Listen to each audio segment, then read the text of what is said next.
Well, 12-2 Nation, what is going on? We are back for the first, I guess technically it's the second group call of 2025, but really the first week because we break it up into 4 weeks, remember? So the first group call is a content call, which we will be doing tonight. The second one is a guest speaker. The third one of the month is a Q&A, and then the fourth one is athlete support group, guest speaker, kind of a mystery call, whatever you guys are feeling, whatever you guys are asking for, whatever you guys want. And so we are back with 2025 and we're rounding out our core values here at NJ12-2. And we started with servant leadership, then we did integrity, passion, we're landing on innovation.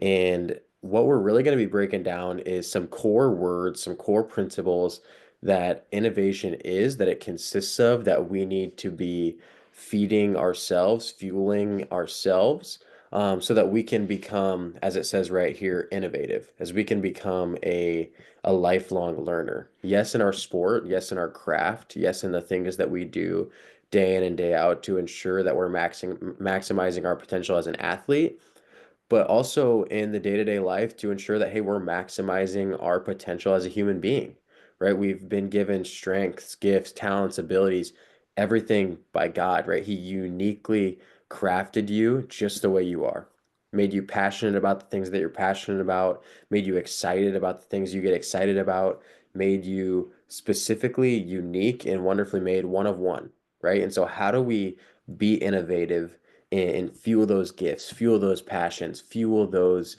unique things that are unique specifically to you? And that is what goes back. That's where we go back to this word right here is innovation, being innovative, becoming a lifelong learner about different ideas and concepts and things that we're in, whether that be our sport or school or a subject or something that we go on and major in college, or whether it's we're a lifelong learner about ourselves. I know 2025, anytime we enter a new year, it's such a reflection year. I know it's that cliche, it's new year, new me. But in order to get that new you, we have to be innovative. We have to learn, okay, what did I do in 2024 that was really well? What did I do that didn't work? And what did I do that kind of sort of worked? Because if we constantly are putting in the same thing year in and year out, you're constantly going to get the same results year in and year out. So if I do the same exact thing that I did in 2024 in 2025, I'm going to get the same exact thing. And so that's where we need to sit down.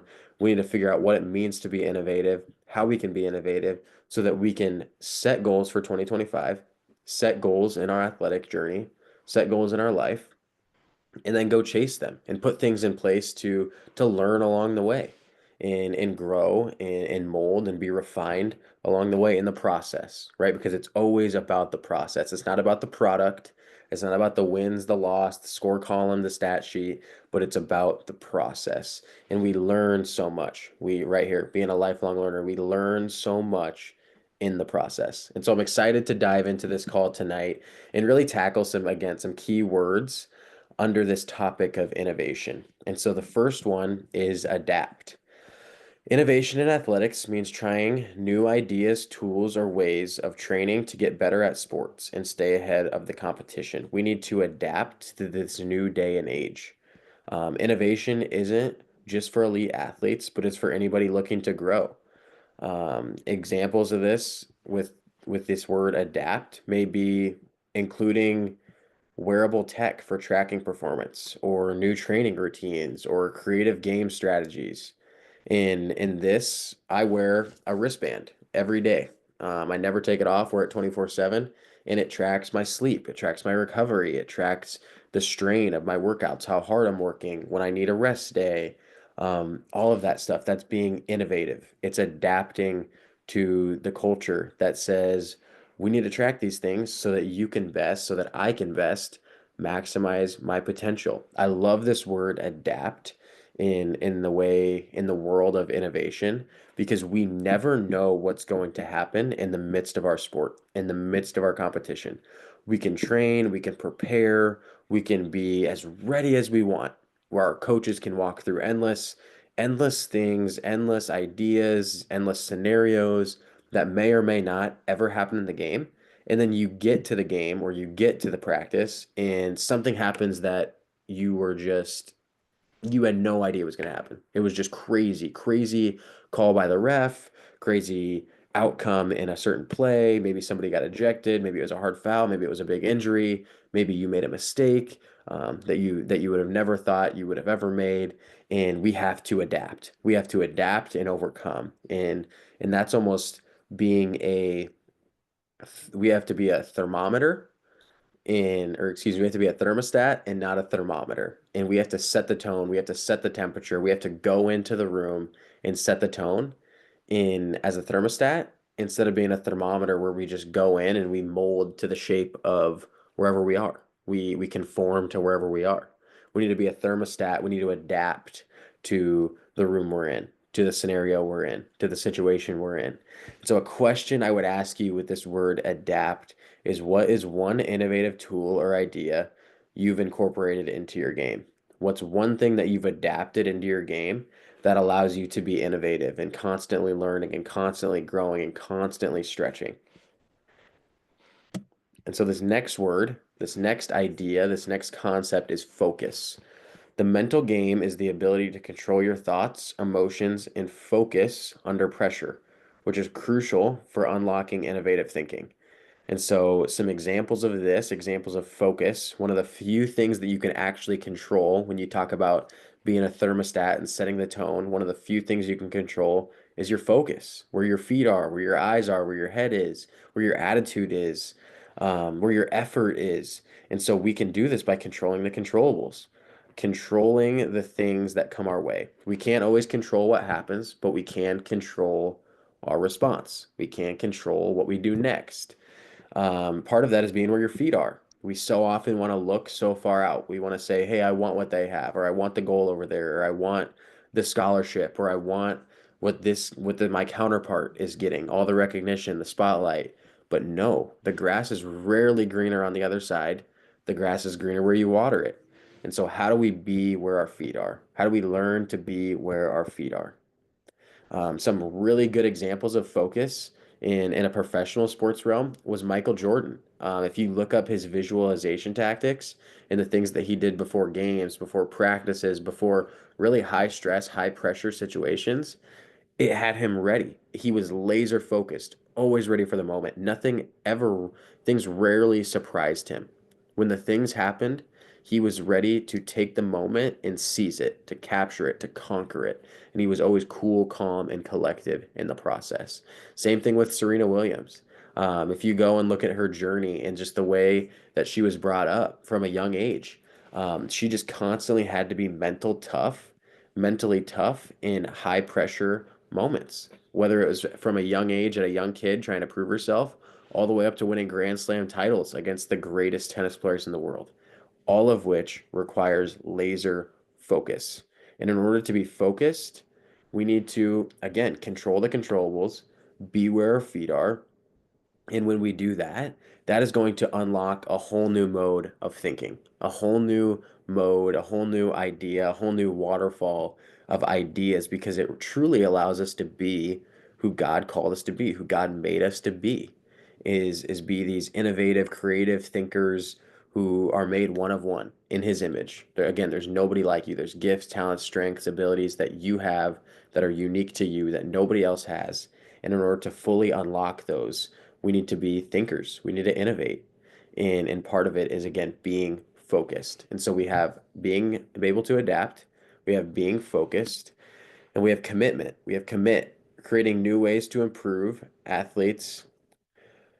Creating new ways to improve helps athletes commit to their goals and dreams by giving them clear steps to reach them in a fun, inspiring way. Being innovative in the way we set our goals helps us to commit to the process, the plan, not necessarily the outcome or the result, but it's the process and plan. And so some innovative ways, some innovative tools and strategic things that we can do to put in place to get there are journaling. Reflect on wins and losses. Look at them. Okay, how did we win? How did we get here? Reflect on losses. How did we lose? How did we get here? And then bring in ideas. Ask coaches, ask mentors, ask parents, ask siblings, aunts, uncles, whoever it may be that's close to you in your life, teammates even, bring them in and attach innovative ideas to them. Okay, we won this time, but how can we get even better next time? And what lessons can we learn from the wins? Okay, we lost. Okay, did we lose by a lot? Did we lose by a little? Was it kind of a bad rough game, bad rough patch? Okay, what do we need to do better next time to ensure that we can try to get a win, that we're competitive, that we give our best, that we show up and are giving 110%.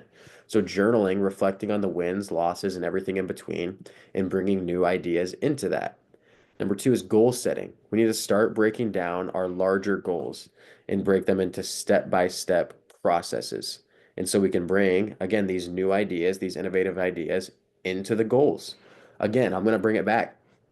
Everybody wants what's on the other side. The grass seems to be always greener on the other side. It's these goals of I want to win a national championship. I want to win a state championship. I want to go Division 1. I want to go to an SEC school. I want to bat 400, do all these crazy, crazy things, accomplish all these crazy goals, and it's awesome. It's great. I love it. I love it when athletes bring me their goals and they're huge and they're ambitious and they're so passionate about it. But the way that we reach those goals is by breaking them down into smaller goals. And we step by step, day by day, month by month, week by week, year by year, then chase those goals and they accumulate into the big goal. It's the little things that we do today that create lasting change over time. It's a step-by-step process. So how do we break our goals down, commit to the big goal, but then again, like I said, break our goals down and commit to the little ones day in, day out, the maybe boring ones, the boring goals. I'm going to wake up at 7 a.m. and then I'm going to go do yoga and then I'm going to make myself a good healthy breakfast that fuels me for the day and then I'm going to get my schoolwork done. It's the little goals that add up to the big goals over time, right? And so that's committing to an innovative way of thinking, an innovative way of process. Number three is experiment. We're going to try new techniques in low pressure environments. Maybe it's a new visualization tactic. I'm not going to go try out a huge new innovation tactic in the state championship game. I'm not going to, I might if I'm really, really confident in it. But if it's something that I'm not used to, that I'm not comfortable with, I'm probably not going to try it out in the biggest moment of the year. I'm going to do what I'm used to. And so maybe you have a scrimmage before the year, or maybe a midweek game. And it's a game that, hey, it matters. It's important. We always want to give 110%, our best foot forward, put our best effort out there. But it's a game where you can experiment with some new stuff, experiment with some new mental mindset tactics. And we're going to commit to it. And we're going to see, okay, does it work? Does it not work? What can we do to improve to make sure it works next time? And everything in between. And four, another good example of this is read, watch, or visualize new techniques of any of just ways of doing things in general. And so that kind of circles back and encompasses all three of these ideas. It's keeping track of the wins, keeping track of the losses, everything in between those things. It's goal setting, it's the big goals, it's the small goals, it's the intermediate goals, it's experimenting.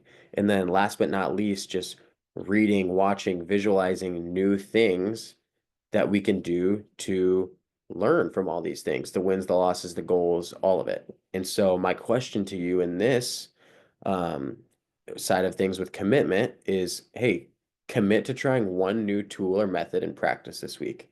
What is one thing that you can do this week to do that? What's one thing that you can commit to this week to be innovative? Maybe it's journaling. Maybe it's setting goals. Maybe it's getting smaller, more specific on your goals. Or maybe you know that your mental side in high pressure situations, your mental capacity, your mental resilience hasn't been the greatest. So maybe you're going to try a new technique. But how do we be innovative and commit to it?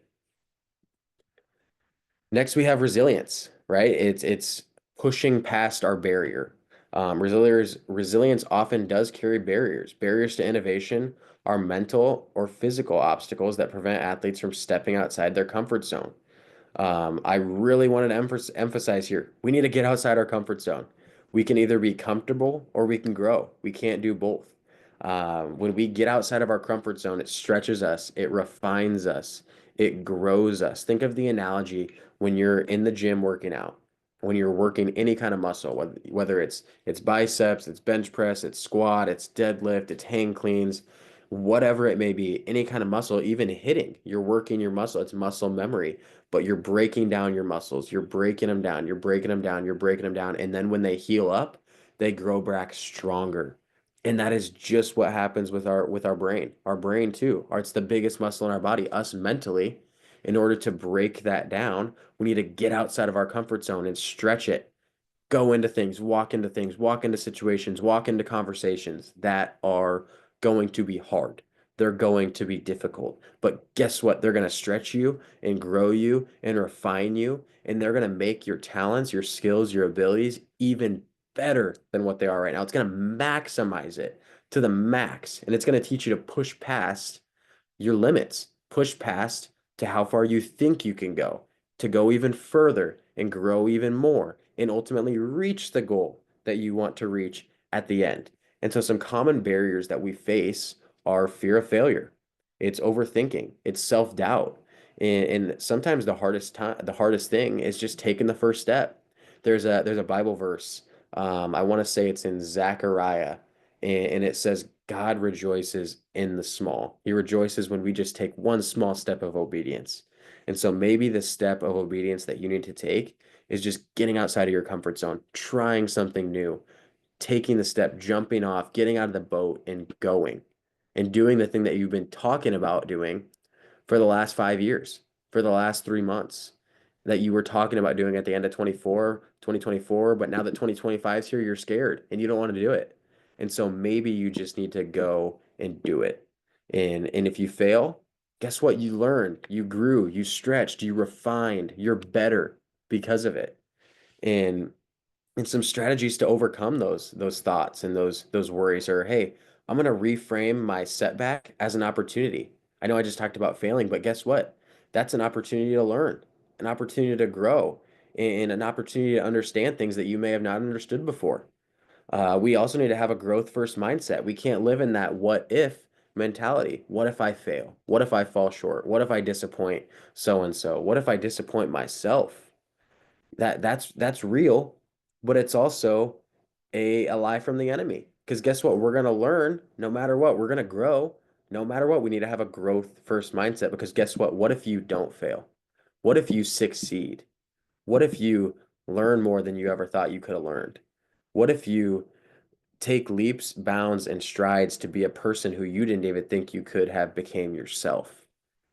That is a growth first mindset. Some more, we need to focus on the process and not the product. Again, we get so held up on the product and what it's going to produce and what we're going to get. But no, it's who we're becoming along the way. The results will come. And then even things as little as breathing techniques to stay calm under pressure.